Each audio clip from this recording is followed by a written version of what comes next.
Sobat, aku mau jelasin nih. Kenapa sih Allahnya orang Kristen kok ada 3 konsep? Apa itu Allah Roh Kudus? Apa itu Allah Putra? Atau Yesus Kristus? Apa itu Allah Bapa? Maksudnya apa sih gitu ya? Itu ada maksudnya, itu adalah konsep. Orang Kristen yang disembah cuma satu, cuma melalui 3 prinsip konsep. Jadi gini, ibaratnya aku punya 3 lingkaran. Lingkaran pertama itu paling besar, lingkaran kedua itu tengah-tengah, dan lingkaran ketiga itu yang paling kecil. Lingkaran yang paling besar itu adalah Allah Roh Kudus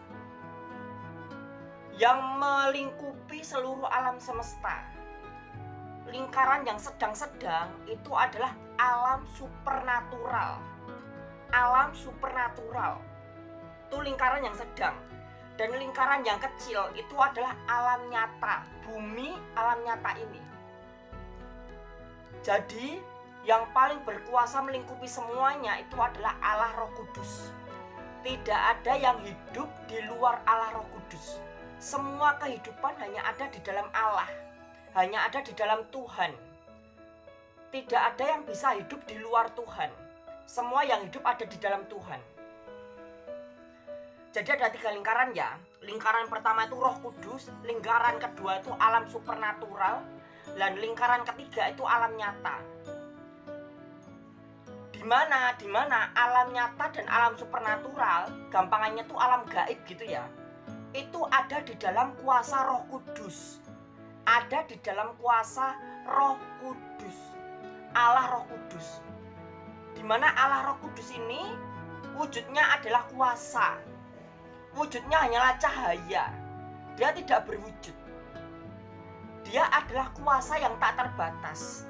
Wujud murninya itu cahaya. Di mana Allah Roh Kudus ini adalah suatu kuasa yang menjalankan perintah Bapa. Allah Roh Kudus berjalan sesuai perintah Bapa, atas izin Bapa. Dan Allah Roh Kudus bekerja sesuai iman kita. Jadi yang menjalankan sesuatu itu Allah Roh Kudus. Kenapa ada orang kesaksian, sakit penyakitnya bisa sembuh, mengalami mujizat, mengalami suatu kemustahilan, itu adalah ada kuasa Allah Roh Kudus yang bekerja di luar akal sehat, di luar akal pikiran.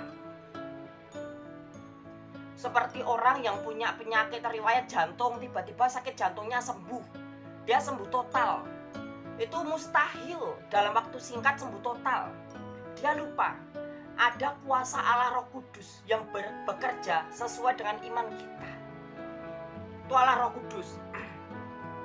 Lalu Yesus Kristus dan Allah Bapa Yahweh itu di 2 tempat berbeda. Allah Bapa tempatnya itu di surga, itu Bapa surgawi. Sedangkan Yesus dulu pernah turun untuk disalibkan untuk penebusan dosa. Tapi Yesus masih menjalankan tugas lain. Yesus akan datang kedua kalinya untuk menggenapi semua janji Bapa, untuk menggenapi semua rencana Allah Yahweh. Lalu wajahnya Allah Yahweh itu seperti apa? Wajahnya Allah Yahweh itu seperti wajahnya Yesus. Hanya saja Allah Yahweh seluruh tubuhnya bercahaya seperti matahari. Jadi silau, tapi wajahnya itu seperti Yesus. Karena Yesus dan Allah Yahweh dan Roh Kudus itu satu kesatuan. Yesus digunakan Allah Yahweh untuk menggenapi semua firman Allah Yahweh, untuk menjalankan rencana Allah Yahweh. Segala rancangan Allah Yahweh dijalankan oleh Yesus Kristus. Dan barang siapa percaya kepada Yesus Kristus, itu berarti dia percaya kepada Allah Yahweh. Karena Yesus Kristus ketika dia pergi dari dunia ini, dia kembali lagi kepada Allah Yahweh, kepada Allah Sang Maha Kuasa. Jadi ini sudah sangat jelas ya.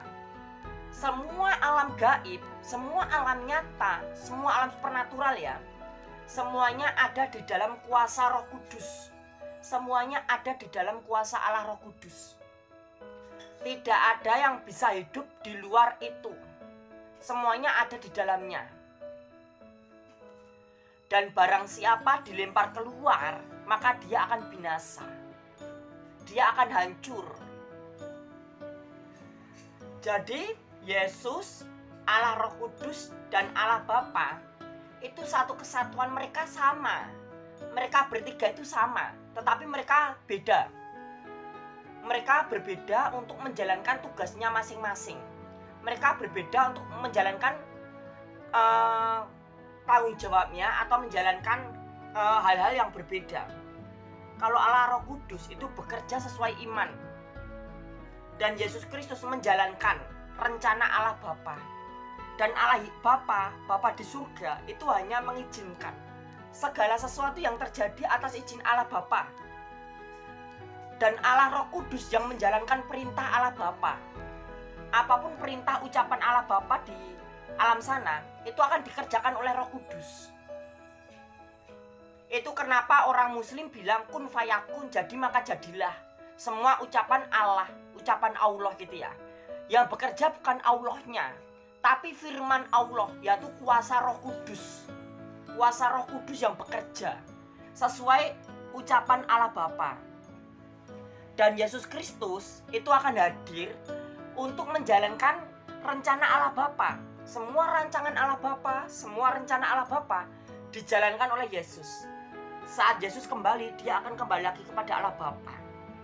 Tidak ada yang bisa sampai ke surga, sampai ke Allah Bapa, ke Allah Yahweh, tanpa melalui Yesus. Karena Yesus adalah pintu gerbang dan kunci untuk masuk ke dalam surganya Allah Bapa atau Allah Yahweh.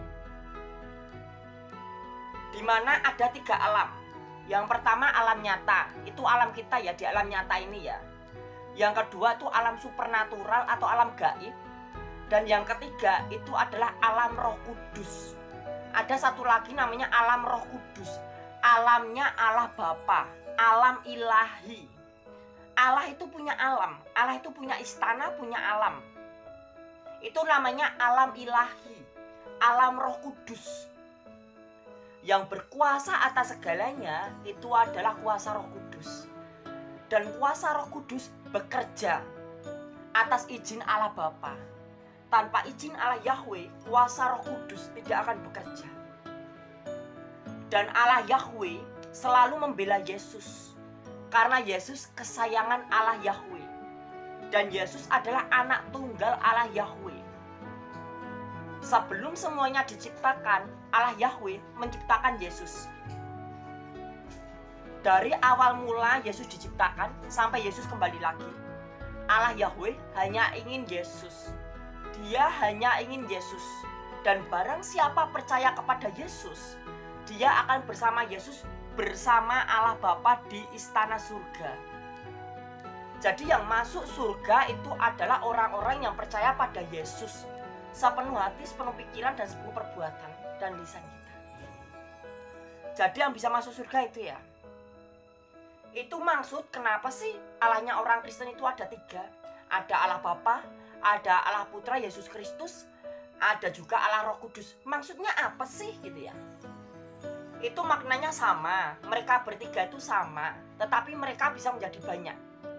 Ingat ya, mereka bisa menjadi banyak. Roh Kudus itu bisa menjadi banyak loh, bisa menjelma loh. Yesus bisa menjadi banyak loh dengan kuasa Roh Kudus. Allah ada di mana-mana dan Allah berdiam di mana-mana. Allah ada di dalam kamar, Allah ada di dalam hati, Allah ada di dalam pikiran, Allah ada di alam semesta.